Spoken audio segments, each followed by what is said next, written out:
उत्तर प्रदेश के मुख्यमंत्री माननीय योगी आदित्यनाथ जी के द्वारा जो कानून बनाया गया है जबरन धर्मांतरण करवाने के खिलाफ, उसकी कितनी सख्त जरूरत थी, ये साबित होता है वाजिद खान की पत्नी कमाल रुख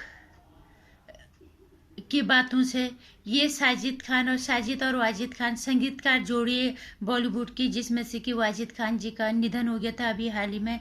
तो उनकी पत्नी ने एक सोशल मीडिया पे अपना अच्छा खासा काफ़ी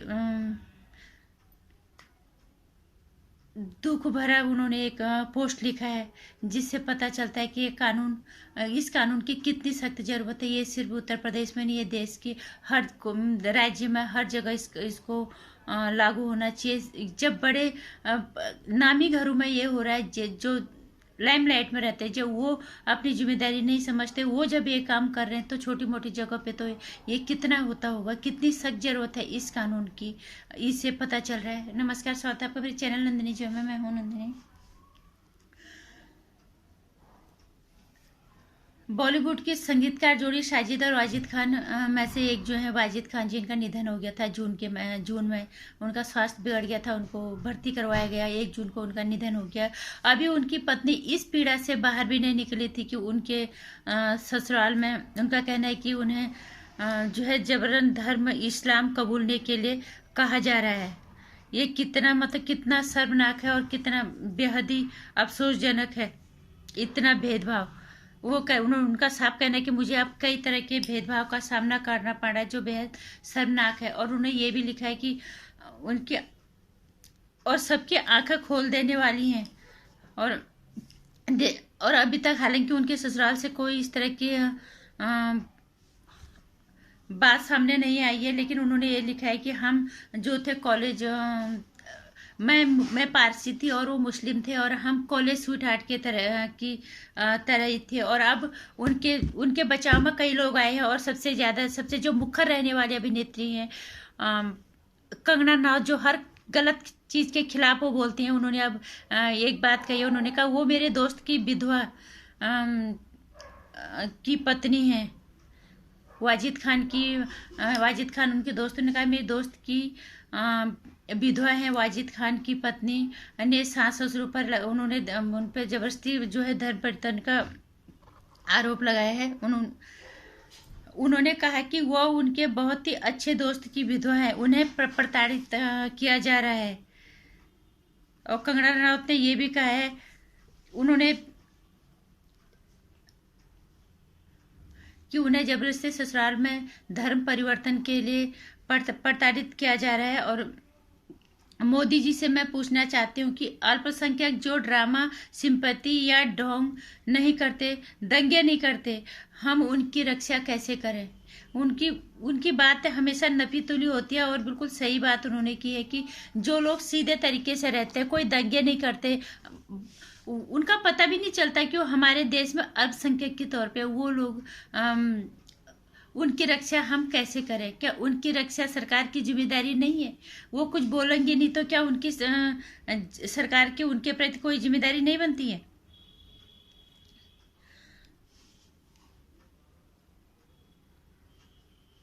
और कंगना रनौत ने उन्होंने ये इतना ही नहीं कि उन्होंने कई ट्वीट किए हैं इसके खास ट्वीट जो उनका है। उन्होंने ये भी कहा है कि इस देश में जेन्युइन माइनॉरिटी के साथ आक्रमणकारियों के रूप में वो नहीं आए हैं। ये वो लोग हैं जो भारत माता के प्रेम के लिए अनुरोध करते दिखे थे। उनकी छोटी सी आबादी ने इस राष्ट्र की सुंदरता और वृद्धि और अर्थव्यवस्था में बहुत ही योगदान दिया है, ये कंगना रनौत का कहना है। और उन्होंने बिल्कुल नपी तुली वो बात हमेशा सही करती है। उन्होंने ये भी कहा है कि जो लोग दंगा नहीं करते, जो लोग शांति से रहते हैं, अल्पसंख्यक होने के बावजूद भी देश में हर तरह का उनका योगदान होता है, तो फिर उनकी सुरक्षा कौन करेगा? ये सरकार की जिम्मेदारी बनती है। और कमाल रुख जो ये स्वर्गीय वाजिद खान की पत्नी है, उन्होंने काफ़ी इमोशनल लेटर लिखा है सोशल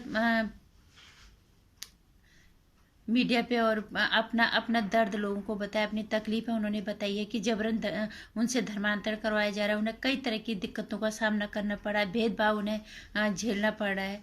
और अभी तक हालांकि उनके ससुराल और उनके घर वाले जो हैं ससुराल वालों, तो उनकी तरफ से कोई इस तरह की बात नहीं आई, सही है या गलत है, लेकिन उनकी बात में अगर ये सच्चाई है तो वाकई में बहुत ज़्यादा दुखद है। और जबकि एक तरफ इस तरह का कानून बन रहा है और दूसरी तरफ इस तरह की चीज़ें हो रही है, डर मतलब डर नाम की कोई चीज़ नहीं है कि हम कानून की धज्जियां उड़ाएंगे। ये किस तरह के फिर ये लोग बोलते हैं कि हम इस देश के हैं। ये किस तरह के हमारे देश के, कहाँ से, ये किस तरह से होगी? क्या देश में देश में रहने वाला नागरिक देश की ही बात, तो हित की बातें करेगा? देश के कानून की बात, जो कानून है उसकी इज्जत करेगा, उसका सम्मान करेगा? ये किस तरह हमारे देश में चल रहा है? और मुझे हमेशा ये समझ नहीं आ रहा है, हमेशा दिक्कत इस मुस्लिम समुदाय के साथ है, क्योंकि कई लोग होंगे जो अल्पसंख्यक आबादी के रूप में हमारे देश में रह रहे हैं, लेकिन वो किसी भी तरह से कोई दंगा नहीं करते, कोई फसाद नहीं करते, अशांति अराजकता जैसी चीज़ें हमने कभी सुना ही नहीं मुस्लिम के अलावा, और हमने कोई सुना ही नहीं। तो इससे पता चलता है कि इस कानून की कितनी सख्त जरूरत है और सरकार को इसे बहुत ही सख्ती से लागू करना चाहिए, तभी काम करेगा। नहीं तो कानून बना देने से कुछ नहीं होता। कानून सिर्फ बनाए नहीं, कानून हर जगह लागू हो, और कानून हर जगह लागू होने के बाद ये सख्ती से लागू हो, इस पे काम हो, लोगों को इस कानून का मतलब समझ में आए, तब लोग इस तरह के काम करना बंद करेंगे। अगर कानून सिर्फ बना देने से, किताबों के अंदर रखने के लिए कानून है, तो फिर उसका मतलब भी नहीं रह जाता कुछ। और फिर अगर वो कानून बिकने वाला है तब भी उसका कोई मतलब नहीं रह जाता। इसलिए अगर डर होता है, जिस तरह का कानून बना है इस तरह की हरकतें नहीं होती, और ये हरकतें अगर हुई हैं तो इन पे कानून लागू होना चाहिए। और अगर अच्छे खासे नामी घरों में ये हाल हो रहा है, तो छोटी मोटी जगहों पे छोटे मोटे लोग जिनकी पहुंच, जो अपनी आवाज़ नहीं उठा सकते, उन्हें कितनी दिक्कतों का सामना करना पड़ता होगा, कितनी परेशानियां उन्हें झेलनी पड़ती होगी, और कितने भेदभाव उन्हें झेलने पड़ते होंगे। ये बेहद शर्मनाक है। जो और एक तरफ जो लोग ये कहते हैं कि हम ये देश हमारा है, तुम्हारा ये देश है, तो इस देश की इज्जत करना सीखो, इस देश के कानून की इज्जत करना सीखो, इस देश के साथ छलाव मत करो, दंगे करने की कोई भी काम ऐसा मत करो जिस देश को बर्बादी की ओर ले जाए, दंगे फसाद हो। मुझे समझ नहीं आता ये लोग कैसे कहते हैं कि ये देश हमारा है। तो सरकार से एक ही बात कहना चाहूँगी, अपनी वीडियो के माध्यम से, सिर्फ इस कानून को बना देना नहीं, इसे लागू भी करना है।